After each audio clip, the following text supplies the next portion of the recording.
My dear brothers and sisters in Christ, the readings that we have heard speak of how one needs to have a good attitude in our worship of God. As the first reading says, God is distressed, angry with people who make many sacrifices, do what is stipulated, but in their dealings with other people, they are very hard and intolerant.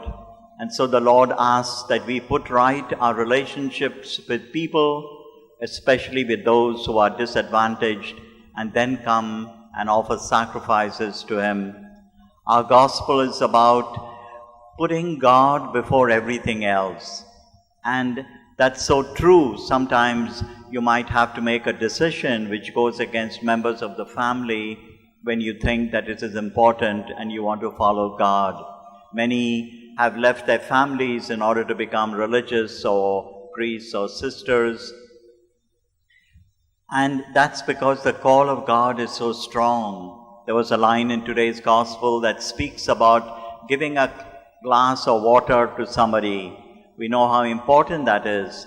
I remember a religious sister telling me that in her village in Tamil Nadu, where they lived in a remote village, water was very scarce, but her mother would always keep a pot of water outside the hut, saying that anybody who passed that way in the heat of the noonday sun could come and drink a little water and go on.